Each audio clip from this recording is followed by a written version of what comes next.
নমস্কার বন্ধুরা, আপনাদের সবাইকে বাঙালি রান্নাঘরে স্বাগত। আজ আমি করে দেখাবো মিষ্টি কুমড়োর পরোটা।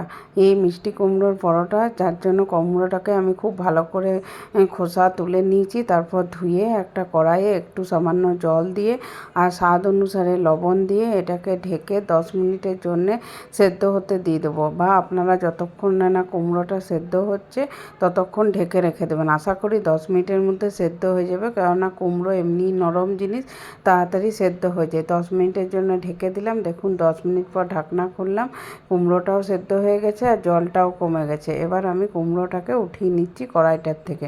তারপর এটাকে আমি গরমে এটাকে মেখে নেবো। তো এটা যেহেতু এখন খুব গরম, তাই আমি হাত লাগাতে পারছি না, আমি এইভাবে এটাকে মেখে নিচ্ছি। এবার কুমড়োটা মাখা হয়ে গেলে এর মধ্যে আমি কিছু উপকরণ আরও মিলিয়ে দেবো, যাতে কুমড়োর পরোটাটা খেতে খুবই সুন্দর লাগে। তো দেখতেই পাচ্ছেন বন্ধুরা কতটা সুন্দরভাবে এটা সেদ্ধ হয়ে গেছে। একদম খুব সহজভাবে এটা একদম মেখে নেওয়া গেল, কোনো অসুবিধাই হলো না। এবার এর মধ্যে আমি একটু চিলি ফ্লেক্স দিয়ে দিচ্ছি, একটু জোয়ান দিয়ে দিচ্ছি, যেটা আগের থেকে আমি হাতে ঘষে রেখেছিলাম। একটু আদার টুকরোকে ঘষে দিয়ে দিলাম আর দিয়ে দেবো এর মধ্যে। এবার আমি কিছু চিনিটা অবশ্যই দেবেন বন্ধুরা, তাহলে টেস্টটা ভালো হবে। 1 চামচ মতন চিনি দিয়ে দিলাম। আর তারপর দিয়ে দিচ্ছি কিছুটা গোলমরিচের গুঁড়ো, একটু আমচুর পাউডার, আর তারপর আমি দিয়ে দিচ্ছি 2 বাটি আটাটা এখানে আমি প্রথমে 2 বাটি দিলাম। তারপর একটু লবণ দিয়ে দিলাম। পরে যদি প্রয়োজন হয় তাহলে আর একটু আমি আটা নেব।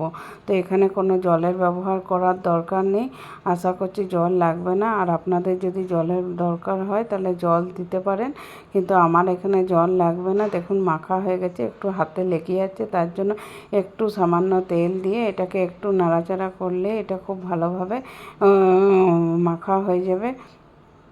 দেখুন মাখা হয়ে গেছে। এবার এটার থেকে একটা লেচি কেটে নিয়ে একটু তেল দিয়ে এটাকে আমি বেলে নিচ্ছি। এটাকে আমি তিকোণ করে আমি পরোটার শেপ দিয়ে নিচ্ছি। আপনারা চাইলে গোলও বানাতে পারেন বা চৌকোও বানাতে পারেন, আপনাদের যেটা ভালো লাগবে সেটা। তো আমি দেখুন কত সহজভাবে, এটা করতেও খুব সোজা আর খেতেও খুব সুন্দর। বাচ্চা বড় কেউই বুঝতে পারবে না। আপনি যদি না বলেন যেটা কুমড়োর পরোটা, তাহলে কেউই বুঝতে পারবে না। তো আমি এই দেখুন এটিকে এখানে তাওয়া বসিয়ে দিয়েছিলাম, তাওয়া গরম হয়ে গেছিলো। এবার পরোটাটাকে প্রথমে শুকনো নাড়াচাড়া করে সেঁকে নেব। তারপর আমি এটাতে একটু একটু করে ঘি দিয়ে এটাকে আমি দুটো সাইড ভালো করে ভেজে তুলে নেব। এইভাবে আমি বাকি পরোটাগুলোও ভেজে নেব। আর বন্ধুরা, এখানে আপনারা পরোটাটা যখন আমি মাখছিলাম তখন আপনারা ধনেপাতারও ব্যবহার করতে পারবেন যদি আপনারা চান। আমি দিইনি, কিন্তু ধনেপাতার ব্যবহার করলে আর একটা খুব সুন্দর গন্ধও আসবে, তো আপনারা সেটাও চাইলে দিতে পারেন।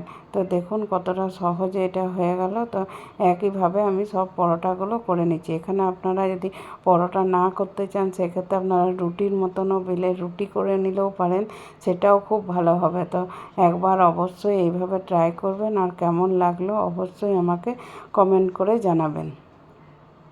আর আমার চ্যানেলের নতুন বন্ধু হলে চ্যানেলটাকে সাবস্ক্রাইব করে নেবার অনুরোধ রইল।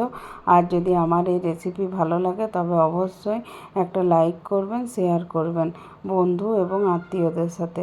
দেখুন এইভাবে আপনাদের সাথে কথা বলতে বলতে সব পরোটাগুলো একইভাবে আমি ভেজে নিচ্ছি। দেখুন কি সুন্দর হচ্ছে ভাজা।